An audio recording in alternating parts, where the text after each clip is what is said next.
Please आज एक promise करो कि टेंशन कोई भी हो, सोल्यूशन है। कहीं ना कहीं उसका सोल्यूशन है। और वो सोल्यूशन आत्महत्या बिल्कुल नहीं है, कभी नहीं है, किसी हालत में नहीं है। देखो, मैं कितना भी ज्ञान दे दूं, सोचना आपको खुद ही है कि आपकी जान आपकी सबसे कीमती चीज है। चाहे कोई भी बड़े से बड़ा स्ट्रेस हो लाइफ में, एक बार इमेजिन करो अपने माँ बाप की हालत अगर उन्हें पता चले कि तुमने अपनी जान ले ली है, खुदकुशी कर ली है। शायद आप सोच भी नहीं सकते कि उनको कैसा फील होता होगा। एकदम डायरेक्ट बोलूं, दिल से बोलूं, मेरा पहला नेशनल अवार्ड जो मुझे आज हमारे आदरणीय राष्ट्रपति जी के हाथों से मिलेगा, मैं बता नहीं सकता कि कितनी खुशी हो रही है।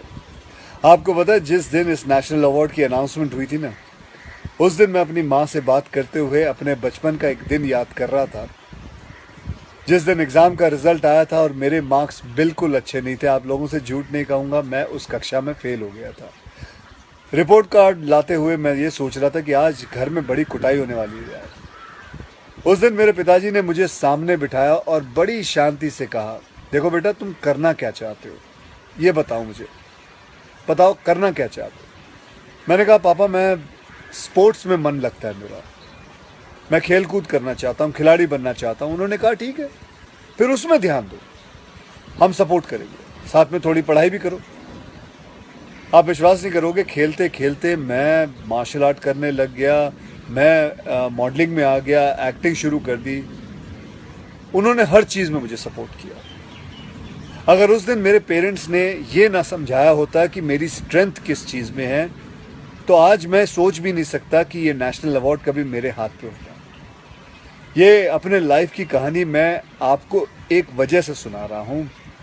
कुछ दिन पहले अखबार में मैंने पढ़ा था कि एक आईआईटी के स्टूडेंट्स ने फांसी लगा के आत्महत्या कर ली।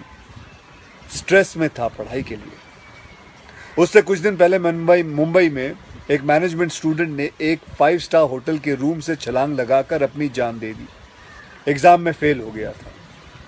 मैं कहीं ये भी पढ़ रहा था कि करीब 8 लाख लोग हर साल वर्ल्ड में अपनी जान खुद ले लेते हैं और उसमें तकरीबन 1.5 लाख लोग सिर्फ हिंदुस्तान से होते हैं। और यंग लोगों में आत्महत्या के सबसे बड़े कारण जो होती है वो होती है पढ़ाई या फिर रिलेशनशिप का स्ट्रेस। क्यों? तुम्हारी जान एक एग्जाम के मार्कशीट से सस्ती हो गई है? नहीं।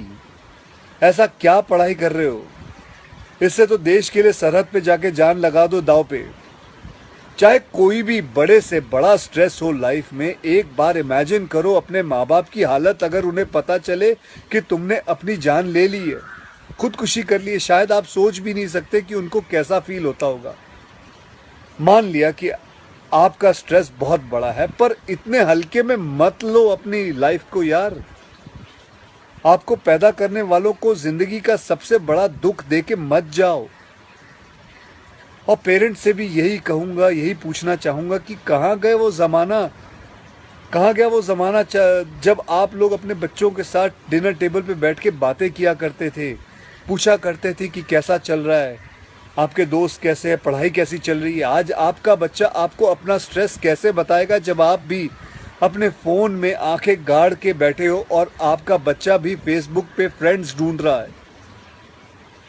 ऐसा क्यों होता है कि जब बच्चे को हाथ पांव पे चोट लगती है तो आप फट से डॉक्टर को बुला लेते हो, लेकिन अगर उसे दिमाग में स्ट्रेस हो तो हम बस एक लेक्चर झाड़ देते, कहते थे बेटा नो, थिंक पॉजिटिव बेटा, थिंक पॉजिटिव।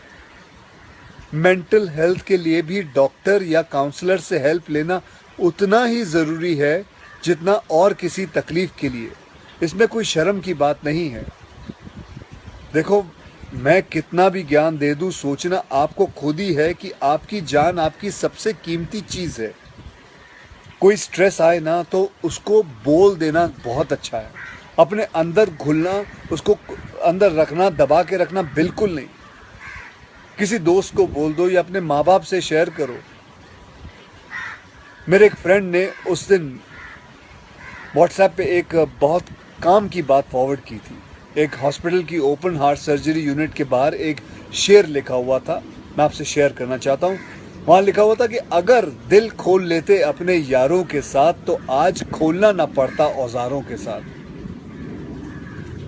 भैया मुझे एक प्रॉमिस करो कि आज प्लीज़ आज एक प्रॉमिस करो कि टेंशन कोई भी हो सल्यूशन है, कहीं ना कहीं उसका सल्यूशन है और वो सल्यूशन आत्महत्या बिल्कुल नहीं है, कभी नहीं है, किसी हालत में नहीं है। अपना ध्यान रखो, मिलते हैं फिर। Till then next time, good bye.